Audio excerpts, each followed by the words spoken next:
Hey, what's up, everybody, and welcome to the Jim Carrey Project. This is the project where we're watching all of Jim Carrey movies in chronological order. I'm your host, Brian Kondrach, and with me, as always, is... Carrie Grant. And today, we just finished watching Liar, Liar.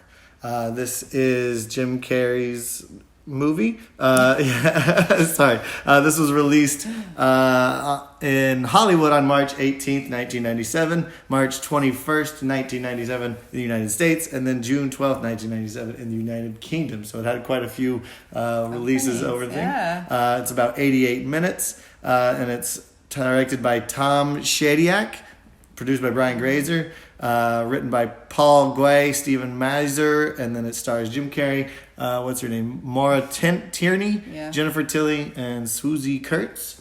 What'd you think? I loved it. I love this movie. It is fun. This is one that I've actually seen quite a few times. Mm-hmm. Like, it comes on TV and sometimes, and I'd go out of my way to watch this one. So yeah, I agree with you on that one. It is absolutely hilarious. Yeah. It holds up very well, over the years that it's been out. Yeah. And Jim Carrey is as strong or the strongest of an actor that we've seen him in a lot of stuff. I mean, he is this movie. Like, he is like, I mean, yes, there's the other characters I think are great, all truly supporting, it's almost him. Yeah. The whole time. Everybody else is just there. Is there a scene he's not in? Not much. Maybe a couple, 30 seconds, like he's on the other end of the phone or someone's just talking or something, but literally he's in almost every second. The most scenes I think that the only time he's not in a scene is when it's his wife talking to Carrie Elwes's character about their potential relationship. That's it. But that's really about it. Everything else follows Jim Carrey as Fletcher Reed, the lawyer who cannot lie for a day. Yeah. It starts following him almost immediately, and it just keeps going and gets crazier and crazier as the movie goes along. I mean, he just he carried it so well. It's amazing. It's a fantastic thing. A lot of stuff that I was kind of paying attention to because we've seen, and I've talked about this before already, we've seen so many of his movies so quickly. You're just seeing him refine his skills as an actor and as a character and as Jim Carrey. Like, there's all of the aspects of his stand-up comedy is in this movie. All of the aspects of his Ace Ventura character, his Dumb and Dumber characters, his the Mask character, all kind of blend into. If you heard that, that was the TV turning off. Move it up. But all of his characters turn into this somehow super grounded, realistic version of humanity. See, that's what I love about it. Like, it's really one of the times he is acting crazy, like Jim Carrey does, but in a real person. Yeah. Like, he's not, He's not a superhero, obsessed or not this creature that's carrying him and making him do right. Like, even in The Mask, I mean, he plays the normal person, and then he's the Mask, and that's just the superhero. But it's superhero. It's a different version. So and then same with Ace Ventura, and he's just such a hyped up, strange character. He's not like you would think a real person would be. No one really exists in the world like that. No. Except maybe in Florida. Yeah, true. So, I mean, and sometimes, you see how far he goes and you're like, whoa, I don't know if anyone would really go that far, like in a courtroom or something like that. Obviously he has this spell cast on him when he can't lie, so that exasperates it, but he's still pretty silly even before that happens. In real life he's still kind of silly. Before that, he did some faces and he did some weird movements and stuff, and that was before he couldn't lie. Then once he can't lie, it gets even more funny. He plays a very grounded father and a very grounded human being in the first time, but you're like what you're talking about, the whole anytime he's with Max, his son in the movie, he is he's not cartoony, but he's playful, and he's got this energy that he exudes as this doting father, but just is not always there. The thing that comes to mind the first is in the movie he has the claw, like, oh, you better watch out for the claw. And that's something that Jim Carrey, I read about, said that his dad used to do to him growing up, where it's like, you better watch out. But even for me, that's something that my dad and my grandfather did to me, like, as a child. My dad does it too. He does it on my knee. Yeah, or it's like, mine doesn't just like tickle me, but he like grabs my knee where it's like, oh my god. Yeah. So it's real funny that he brought that into the real life, which I think it's just a dad thing. Yeah, it is. You better watch out. I'm gonna get you. Strong hands. Yeah. And so it's real funny to see him do that because when we see him lose control of his own arm later in the movie, it's like, oh no, the claw's coming for him. Yeah, I didn't really think of it as being the claw, but you're right. Yeah, it's like he is his own claw. It comes for him. It comes full circle. His arm, and he turns around and gets on him. It's true. So I mean, I love this character. First of all, like, I get he's the bad guy and he's like a liar or whatever, but you still like him from the very beginning. So it's never set up where he's really that bad of a guy. Like, you do feel bad for the kid a few times. He keeps not showing up, and you're like, oh, I feel bad. But like, overall, he's a good guy. He seems like a good person, but he just is a compulsive liar. And he's a lawyer, so I think he's gotten used to lying, and so it's okay for him. Yeah. It's natural for him, and a lot of I wrote down even in the beginning, like a lot of the white lies like at work were like, oh, to the big guy, hey, you lost weight, or I mean, it's like, you kind of get the guys like he's cheesy or whatever, but like you don't think of him as a bad guy for those things. No. And even when he like didn't take his son that first night to the wrestling, I mean, they just piled work on him. It wasn't really his fault either. I think he legitimately wanted to take the kid, and like he could have said, maybe he could have said no, but can't get on here. Yeah, and so I don't think he ever got set up as like the worst guy in the world, which. It's good because you like him and you want him to be likable and you want to root for him and the whole thing. And you do from the very beginning. So I kind of like how they set up the bad guy to not be that bad in a way. There's not really a bad person or a bad guy in this movie. It's just that his being a father is not necessarily what he probably expected he was going to be as a father. Sort of like learning a little lesson in life. Like, you really shouldn't you shouldn't do white especially, lies. Well, be there more for your kid. Definitely be there for your kids if you want it. But like, I agree with you on this one that, he's except for the lying, like, he's not a bad guy and he just has a problem with compulsive lying. But you're talking about the white lies that everybody has as adults, and it's like, that's kind of just the way the world works, which says something about the world that maybe we should. Would he have been better off just not saying anything, or as opposed to giving those little white lies? And I think that's what people do. I think people do both of those things. Like I know if someone and that's how I am. Like, if I just don't say it, then that's the truth. Yeah. Like, I just won't say anything. Yeah. But then people can read that too and be like, well, she didn't say. So how you doing? Yeah. I'm good. See you later. And then I think I know some people who do exaggerate a bit, and like, I would call them white lies a bit, or pump people up when you're like, well, no. Maybe you actually believe that, maybe not. I don't know. We'll see. It makes me very concerned, though, as a lawyer, as someone who is so willing to lie, in a character in this one, in like a world in which this is happening. Yeah. Like, I don't know if I would necessarily want a lawyer that I know lies so much, like especially in the court of law, where it's like, wait a minute. There's all kinds of different lawyers. For sure. I mean, I've been watching a lot of Saul Goodman on TV right now, so it's like, these guys could be competing lawyers. Like, one of them is this guy who's not necessarily a liar, but he's a scammer. So he definitely thinks he works things where they are in his favor no matter what really happens. Whereas Jim Carrey's character of Fletcher Reed is this liar who's just like, I don't care if it's true or not, I'll sell it to be a thing. And people he came up with that whole story for the Jennifer Tilly character of her being the victim and the whole thing. And you know what, sometimes people just will get a story, they'll make up a story, or they get a story, and you can make yourself believe it, so you don't think you're lying anymore. Repeat it enough, you repeat anything enough, and it becomes the truth. And that's almost, I think, what she got, because in the beginning, like that Jennifer Tilly character, she was like, you had one discretion. She's like, no, 7. And I did, and she kept telling the truth. And then he convinced her, like, no, you are the victim. And she played that the rest of the time. Like, no, you've convinced me that I am. You've changed the dialogue, internal dialogue. And which then made her go even further to, like, not want to give joint custody to the husband. Is she lying to herself at that point, or has she just said it so many times to her brain that she truly believes it? I think she truly believes it at that point. Interesting. Yeah. She does. And, I think it's crazy just how weird this human psyche is. You can play all kinds of mind games with yourself and with other people. Like, people do that too. All the time. But, go ahead. No, I was going to say, let's get off the subject of lying for a second, and we'll talk a little bit about the movie itself. The director of this one is Tom Shadyac, which, if you don't remember, is Ace Ventura. So these writers were getting together and had this script, and obviously Jim Carrey was probably one of the top choices on it. And if you've got the director Tom Shadyac, he already has worked with Jim Carrey a bunch.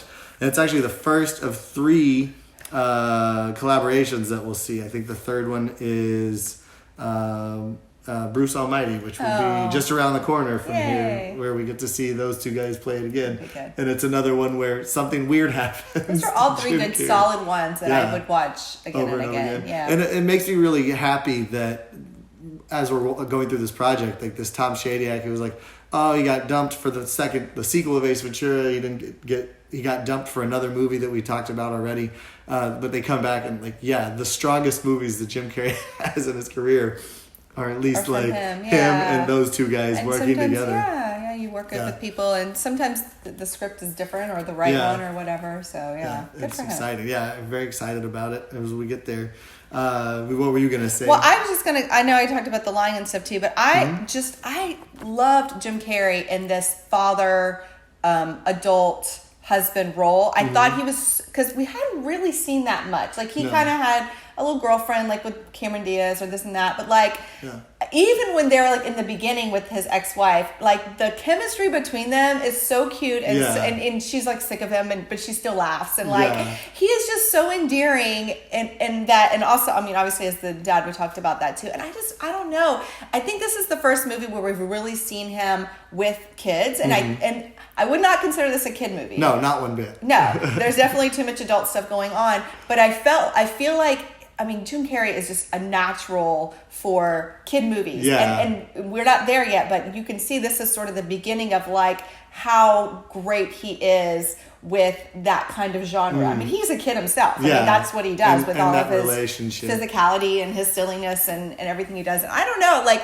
I just kept thinking, he's so endearing. Like, I just like love him. Like, I want him, I don't know.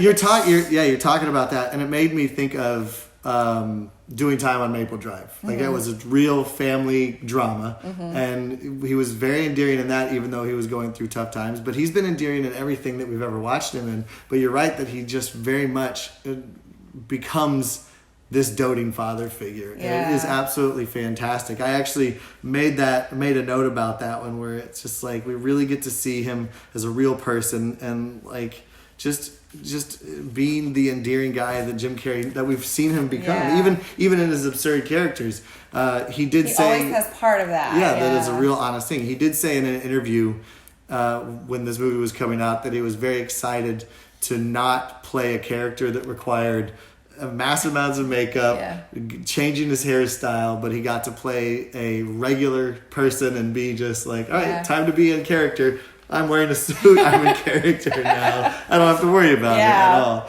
So it's you're right that he just really, he's got that look, and he just knows how to live in the moment so incredibly well. Whether it's a heartbreaking moment or it's a playful moment, like he pulls you in. He does. And it's so amazing, and it's so cool to go back and watch these and just realize, this is why he was becoming not America's sweetheart, but he was becoming like the go-to guy for these kind of comedies and these kind of roles. And it's just awesome. It was such a good blend of like that endearingness and that you know naturalness, and then like even at the end I was starting to tear up with the airplane, and he's like, you know, doing it, and then he like falls, and then they cut to him like in the suitcases, and like the thing is like pushing his nose up, and he's like making a face, and I'm like, okay, that's Jim Carrey again. But it's like you like I don't know. He like blends it so well, and like even kept thinking like even all in the court scene and his craziness and how big he moves and beating himself up in the bathroom and stuff, and just I don't know, and the fact that he's in a suit, I don't know. I kept thinking that's really he's like Jim Carrey, but he's in a suit. Yeah, and he's a professional version of Jim Carrey. I'm like that must be a really stretchy suit, but like I don't know. It just like everything about this one, I just really liked. Now I'm curious if they had chose the double-breasted suit. If it was because it was the 90s or if it was because he needed that extra room to flail around. It felt like people wore bigger suits back then too. It's so gross. Yeah, talk about 90s. Like this was definitely, so 97, this was like right when I was like graduating high school. And you kind of mentioned like the mom had sort of the Rachel haircut from Friends. It was the Friends haircut. And the kid had that kind of long, weird hair. The Jonathan Taylor Thomas. Yeah, that's what it is. Hair. That's totally what it is. Not shaggy, but it was long. Yeah, and like a little the guy's hair was kind of all the same roughly and stuff, but and then some of the clothes were like a little more night. Kind of reminded me, even like the lawyery looks were sort of Ally McBeal. Yeah, like the kind of like shiny shirt and like pencil skirt and stuff, and like Jennifer Tilly's character of just like bright colors. Yeah, bright and neon, and there was lots of boobs in this one.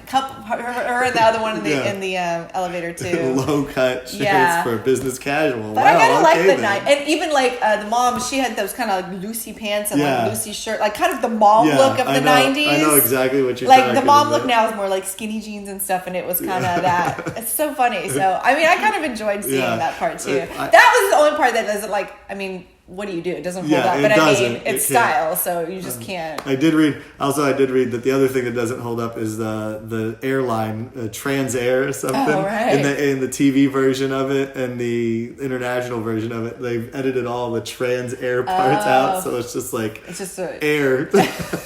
I didn't know flight. that. Your flight is now ready for flight 10 blah blah blah blah blah. Funny. So it's like because they went out of business in 2000 or something, so had to edit all of it out. I didn't know that part. So let's talk a little bit about his physicality. Yeah. You brought it up a second ago about him kicking his own butt in. Actually, you said the bathroom, but he kicks his own butt in multiple locations in this. Yeah. And it's, we're getting a lot of the really great Jim Carrey stuff from this movie because he fights his own arm in the office. Oh, he's fighting himself the whole time. The whole time he's fighting himself. Right? It's just like he embodies that so well. I did read that a lot of the sound effects of them in the bathroom and then when he comes back to the courtroom and he just like smashes his head on the ground, like they didn't have to go in and do post-production sounds. That's just him being that loud of he must really be smashing himself in the face and like just beating himself up so much. And it's just absolutely bonkers. He did say that he would go home utterly exhausted after a day of filming. I bet. Beat up and everything. Yeah. Like so many bruised things. Well, and it's physically fighting himself with the claw and the pencil and pen and stuff. But I wrote down, and it made me laugh too, it's like he is fighting against his own words constantly. Nature. Yeah, so he's trying not to get the words out. But then what makes me really laugh, and it's kind of toward the beginning of when he first can't lie, is that he keeps saying things and then he reacts to him his own self, saying like, and he's like constantly mad at himself. I don't know, I just thought it was really funny and really believable and like his reaction to things he doesn't even realize are coming out of his mouth. Yeah, he's saying it with the attitude of what he means to say, but with the words that are completely wrong. And then he's like, what do we do? Yeah, the whole I've had better thing is just like left and right. I love they set that up really well because that was the first one, and he kept like, so first he was mad at himself, and then he was like brushing his teeth, like laughing at himself, and he was like, what is this? Like he really went over, and then as that morning progresses, it just gets worse and everything worse that comes, what he just like keeps being astonished at himself, and it just is so believable. Shocked and astonished that this is one of the things. I loved that part of it too. I was really like watching for every time he did it. I was like, oh, that's good again. That's good again. Yeah.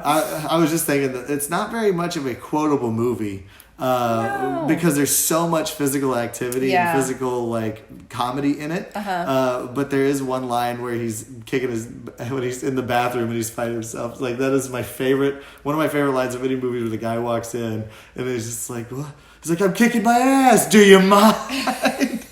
Like, what are you doing? It's like, that's probably one of the most quotable things from that movie. Yeah. She's so funny. But when are you ever going to use that? I don't know. When are you ever actually going to be kicking your ass? I've probably used it with my friends at some point. Like, what are you doing in there? I'm just kicking my ass. Do you mind?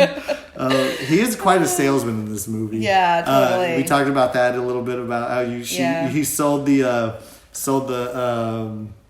not the dialogue, the perspective, the story that she's a victim. But this movie, one way it does not hold up is the Me Too movement. Oh, right.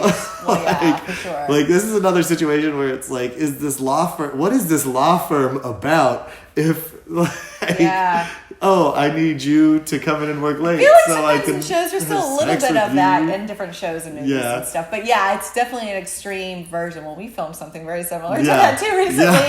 Just because it's kind of fun to do. Yeah. But yeah, I mean, but on both sides. It was more the female lawyer being with had him. it been the other direction, it probably would have been a very different kind of perspective and a different kind of feeling to the whole thing. I always feel like you can get people get away with that easier. Yeah, she's the one in power. She has the say, and he's also, he's talking about how much ass does he have to kiss, or what does he have to do to make partner. It's like, this is, in his eyes, some of the steps that he has to take. And he actually did say it on the phone when he couldn't lie anymore. And she's like, what were you doing last night? And he was like, having sex because I thought it would help my career. Like, it's not like he was like, he wasn't like he was saying, making me it wasn't like he was saying no. He was just like, all right. And this is something I have to do if I want to be partner in this movie. So, and there's definitely the boob thing was, even in the elevator when he just walks in and the lady was there and he didn't even know her, said it 4 or 5 times. Because your boobs are here. Yeah.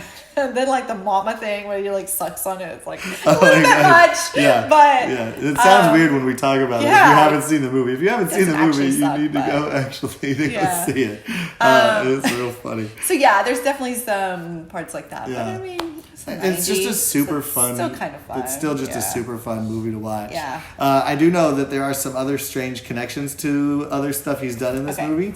The guy at the very beginning of the movie where he's walking out of court and he's like, "Hey, do you want your coat back?" Right. Is the same guy that he steals the Shih Tzu from in Ace Ventura. The same actor. Okay. He's like, what? He has to sign the paper or whatever. Okay. And then at the end of it, I pointed it out to you, but you said you didn't see it. We get a little clip of Fire Marshal Bill in the background. He's just sitting there with a walkie-talkie, checking on everything, and it's Jim Carrey when he's supposed to be getting wheeled off. I love that. I love that he was like, "I'm not in the scene. I'm just going to be a fireman in the background." Be Fire Marshal Bill, the classic. It's a fun thing. I wish more movies had fun things like that you could be looking for. Yeah. And one of the best things about this movie is the outtakes at the end of the movie. There's got to be even more than I that. know. How much of this stuff had to be redone. It's like one of the best ones. Yeah. His little fishing thing. Yeah. And he does it. And I think the other characters did a really good job of keeping it together with him. Even in the outtakes, you could tell he's about to break and he's laughing, but they're all just I guess you do it enough times, you're just like, I gotta be serious. I can't laugh every time, but they did a really good job. I thought the other lawyer playing opposite him, what's her name again? That is Susie. Anne Haney is Greta. And then it is Swoozie Kurtz. That's right. Yeah. Swoozie. What a name. Yeah, I thought she was a good counterpoint to him. Yeah, and it's fun to see her play with him at the end. She's older, obviously, and she was teasing him. But in the movie itself, I thought, she was a good, a good balance. A good balance for him. I do remember hearing that they picked Anne Haney, who's Greta, and Swoozie Kurtz as a way to ground him and bring them back down. Yeah. But Anne Haney's been around forever. Oh, she was great been around forever too. Yeah. Is this real? I thought, and that's another good relationship. I thought between those two is you believe that he really does value her, even though he didn't give her the pay raise that she had asked for, and she finds out. But you can see he tells her the truth. He tells her about the sort of wish that's come true, and trust her enough for that. And so that was kind of nice to see him have another relationship with someone he trusts. He and they screwed trust up. him. He screwed up his relationship at the beginning, but then at the end that if he does start his own firm, she will definitely be there to support him. Yeah, I really do like that this is a story of redemption. Being honest with yourself, being honest with those around you, really changes your perspective on life and allows you to live your fullest life, more so than if you're telling lies and everything. Because now you have to keep track of whatever. Without Greta, there's no way that he would have been able to keep track of half the stuff that he was talking about in any of his relationships with his mom or the judge or the other co-workers. She keeps up with the lies. But then she realized that she has been lied to as well, then she was kind of over it. But I think she still trusts him in the end. That's kind of a weird place to be if you think about it. Like, she knows that he's lying to everybody else, but she almost has this moment where, like, she accepts that she doesn't even think that he would be lying to her because he has to trust her enough. Why would he lie to her? But then it's like, wait a second, it's been everybody. Yeah, I think she had it in the back of her head, like, I'm gonna wait a minute, let's see what happens here. I know you're right. It's a good little lesson movie, just like, I don't know, one of those good kind of 90s ones that you just like. It's fun to watch. It's easy. It's a positive message in the end. It's happy in the end. Yeah. It's like everyone's back together. Yeah. Carrie always gets kind of screwed on the whole thing, though. What else is he in? He's from The Princess Bride. He played. You're right. Okay, I didn't realize he just looked a little older. I guess I didn't really put it together. Yeah. No, I'm just saying his character gets kind of screwed. Yeah. He found this woman that he really, really likes. It's his kid that he really likes. Yeah, but he is like he's a Magoo. weenie. Yeah. He's a Magoo. That is the best definition and description of his character. But that's his character, and you're kind of like, okay. He's really funny. I mean, I think. But he's such a nice guy, even at the end. He's like, he knows, he can see. Fine. Good for the kids, good for y'all. He can see the connection. He's a nice guy. He's a hospital administrator, real boring, I imagine. I don't know. Sorry. No, I'm just sorry. Yeah, I don't mean it. You're not real boring, but I can't imagine doing your job.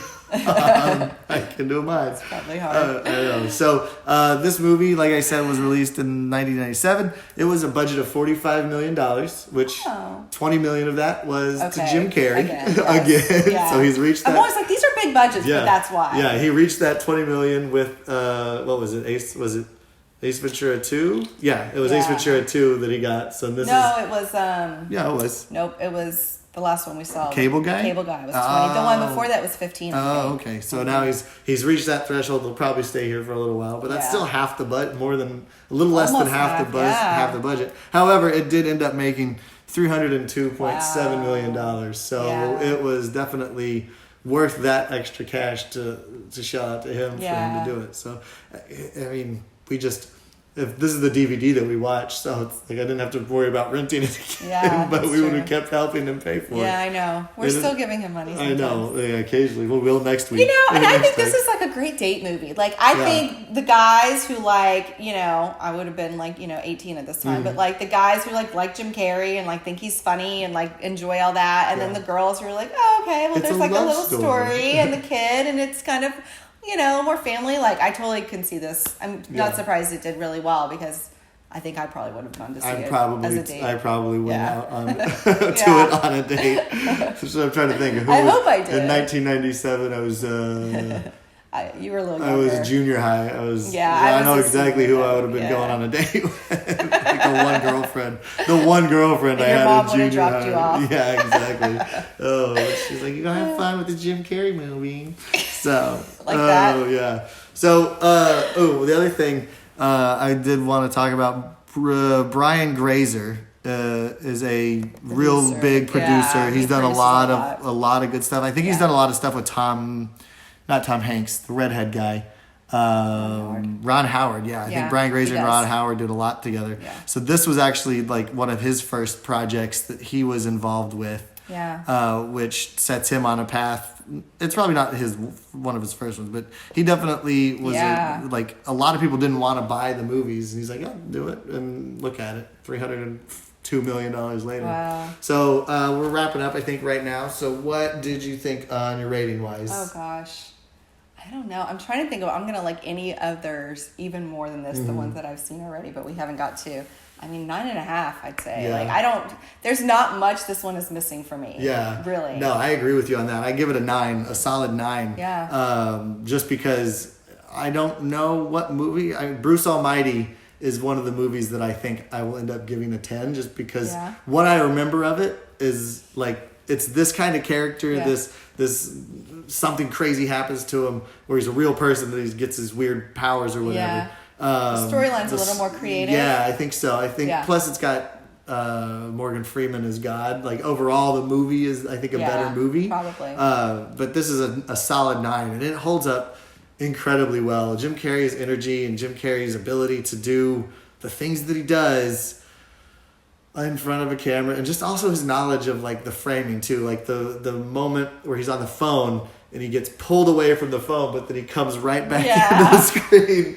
He gets ripped out. He really plays well. Yeah, he knows what he's doing. So it's a solid 9, and that's not uncommon for this one. It has a 6.9 out of 10 on IMDb, but most of Rotten Tomatoes is an 81 or above. So like, it's still a highly rated movie. I could see like some guys or some people would kind of be like, well, it wasn't all that exciting, I guess. Right. Like if you were into like, I think the biggest complaint about it would be just what in the outtakes where she calls him an overactor. It's like, it's Jim Carrey being big and obnoxious. We've seen that before. Yeah. It's like, but not the endearing side of it. Right. So yeah. It's a good rating. It's a 9.5 overall. It's a fantastic movie. Yeah. This is one right up my alley. Yeah. I agree. I love this one. It's fun. I would definitely will watch it again and again and again. So but I think that's about it for us today. We've talked about it. I think if anything else, we've had a lot of fun with it. Just enjoyed watching it. I know it wasn't a whole lot to write down. It's another one that we get to see him do Jim Carrey things. Yeah. Oh, went out of the screen. We get to see him do Jim Carrey things. The rapid spouting of information when he's driving the car. The Ace Ventura thing. Yeah. So it's just a great thing. So we'll go ahead and close it up. Thank you guys for hanging out with us. Hopefully at this point you're able to get out and about and do things in the real life. If not, be safe. This is the Jim Carrey Project. We are available in podcasts, on everything, wherever you get your podcasts. I'm your host, Brian Kondrach, with Carrie Grant. And please join us next time where we get to watch The Truman Show. That's another really good one, too. Good one. I love that movie. And we're getting some good stuff now. Yeah, we are. Awesome. So thank you guys so much, and we will see y'all later. Bye. Bye. Bye. Bye. Bye. Bye. Bye. Bye.